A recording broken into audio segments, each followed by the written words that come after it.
Kesempatan sore hari ini, izinkan kami untuk menyampaikan beberapa hal terkait dengan pengungkapan kasus penemuan pabrik narkoba. Pengungkapan secara clandestine pabrik narkoba atau laboratorium narkoba yang ditemukan di wilayah Kecamatan Klojen, Malang ini. Sebagaimana kita pahami bahwa kita menghadapi masa depan Indonesia ini sangat cerah dan pemerintah memiliki visi untuk mewujudkan Indonesia emas di tahun 2045. Tentunya kita harus menjaga pencapaian Indonesia emas 2045 ini, salah satunya adalah menjaga lingkungan kita untuk tetap menjadi sebuah environment yang layak, yang baik, yang sehat untuk tumbuh berkembangnya anak-anak dan termasuk para generasi muda. Bapak Presiden sendiri sudah menyampaikan bahwa pembangunan sumber daya manusia merupakan kunci dalam mewujudkan Indonesia emas. Oleh karena itu, kita harus melindungi seluruh generasi muda yang ada, dimanapun juga berada di Indonesia ini, untuk terbebas dari penyalahgunaan narkoba. Salah satu tantangan terbesar yang kita tahu bahwa banyak pihak yang menyatakan bahwa Indonesia adalah darurat narkoba. Dan ini juga salah satu buktinya, kita berada di tempat ini mengungkap salah satu clandestine laboratorium yang berada di tengah-tengah pemukiman penduduk. Ini adalah suatu hal yang cukup memprihatinkan buat kita semua. Jangan sampai nanti hasil produk yang mereka hasilkan ini sempat beredar di beberapa tempat yang akhirnya nanti akan mempengaruhi generasi muda kita di masa yang akan datang.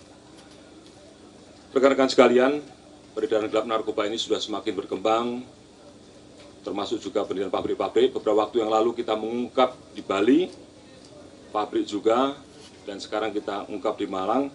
Mereka selalu melakukan satu perubahan-perubahan, melakukan inovasi-inovasi, memanfaatkan bioteknologi, menggunakan alat-alat yang semakin modern, dan juga melakukan persiapan-persiapan yang semakin baik.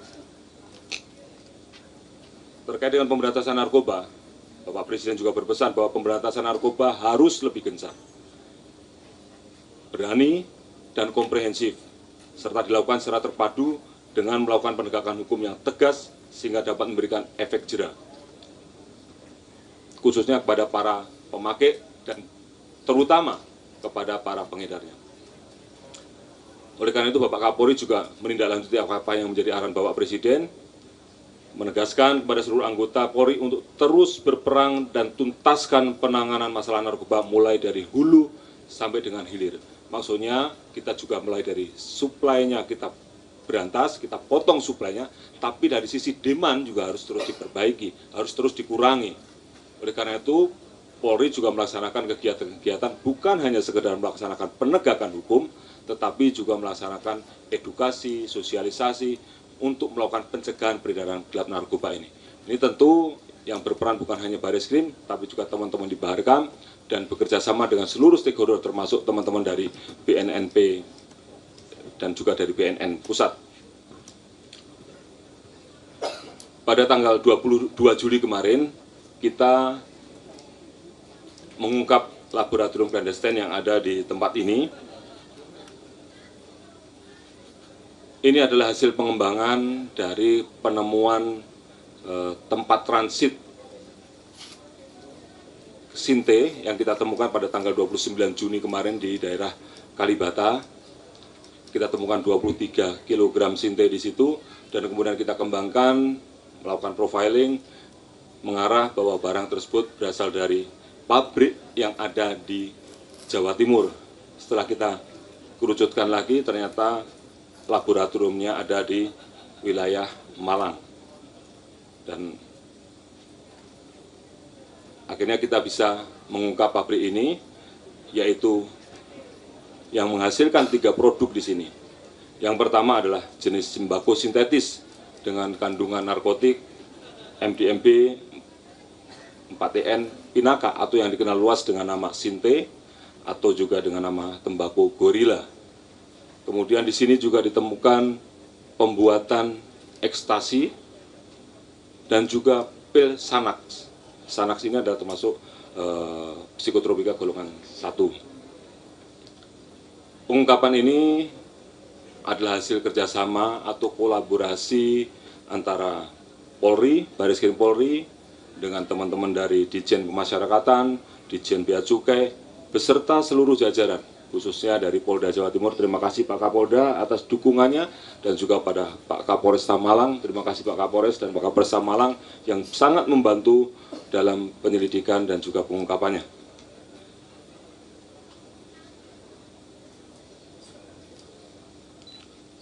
Dari hasil joint operation ini, kita berhasil mengamankan 8 orang tersangka dengan peran masing-masing sebagai berikut.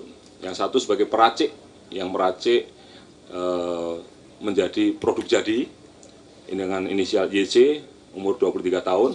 Kemudian yang membantu peracik, mereka membantu menyiapkan peralatan dan perlengkapan yang ada, inisial FP, 21 tahun, inisial DA, 24 tahun, AR, 21 tahun, dan SS, 28 tahun. Kemudian ada yang bertugas menjadi pengedar atau kurir, yaitu RR 23 tahun, IR 25 tahun, dan HA 21 tahun. Dari hasil pengungkapan ini, barang bukti yang berhasil diamankan adalah sebagai berikut.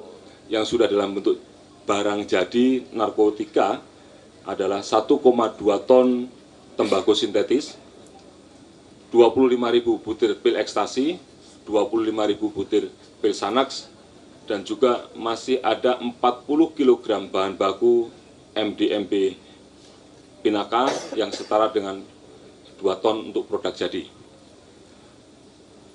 Kemudian barang bukti non-narkotika lainnya yang kita temukan, masih kita temukan juga beberapa zat kimia yang ada, yaitu 21 kg bensil metil keton, 87 kg pipinol metil keton, 6,7 kg natrium borohidrit, 17 liter aseton, 200 liter prekursor yang dapat diproduksi menjadi 2,1 juta ekstasi. Jadi prekursornya itu kalau diproduksi menjadi 2,1 juta ekstasi. Kemudian 80 liter asam klorida, tepung perekat, yang tentunya di dalam tadi kita juga melihat ada mesin pencampur, mesin pencacah, kemudian juga mesin pencetaknya, termasuk di dalamnya adalah mesin pemanas dan juga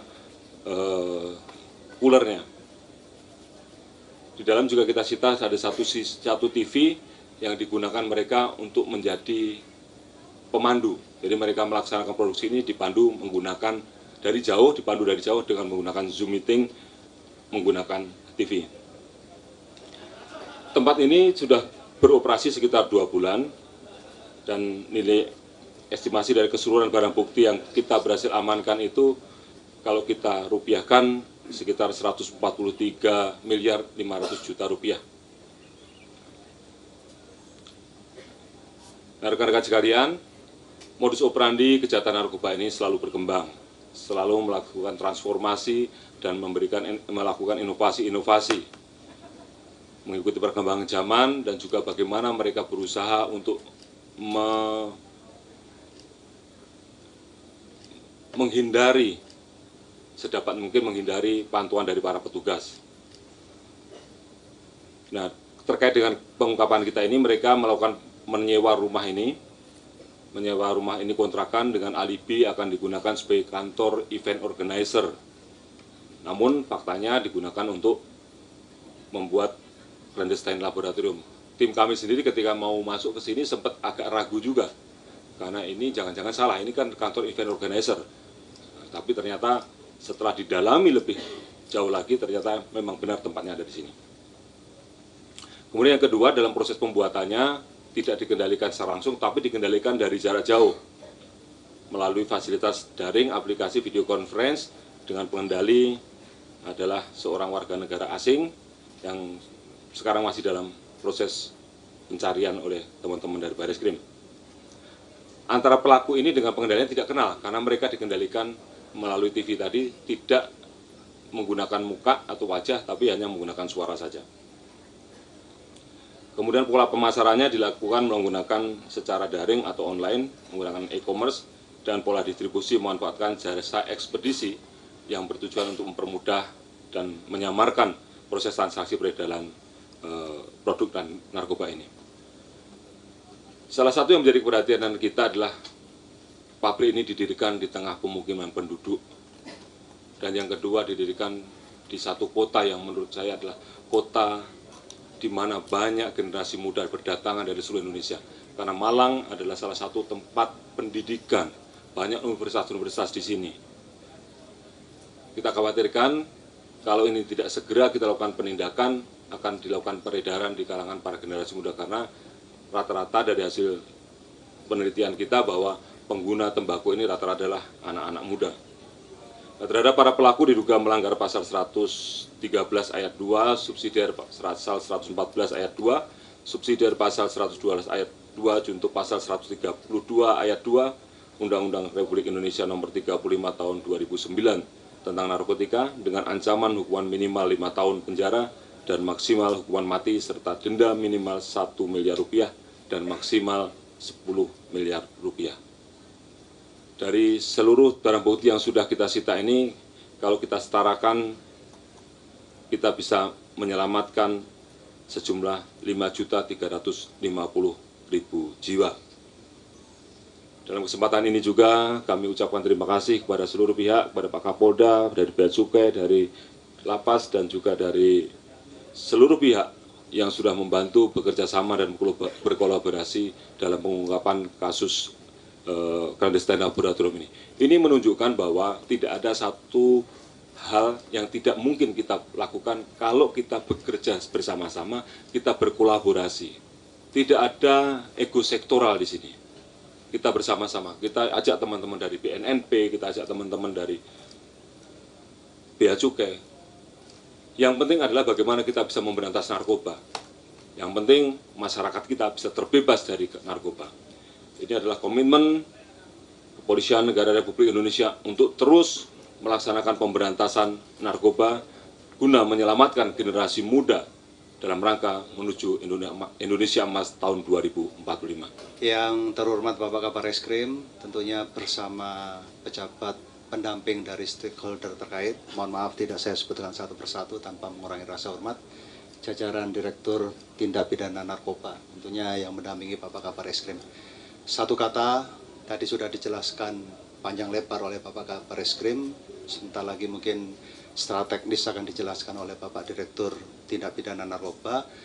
Saya berpesan khususnya untuk warga Kota Malang dan umumnya untuk warga Jawa Timur, ayo kita jogo Jawa Timur.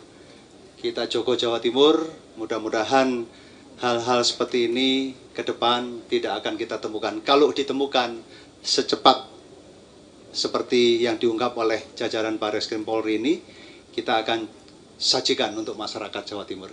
Baik, terima kasih yang kami hormati Pak Kabar Reskrim dan jajaran, yang kami hormati Bapak dan Ibu semua dari kementerian yang terkait yang ada hadir di sini, dan juga tentunya saya banggakan rekan-rekan media.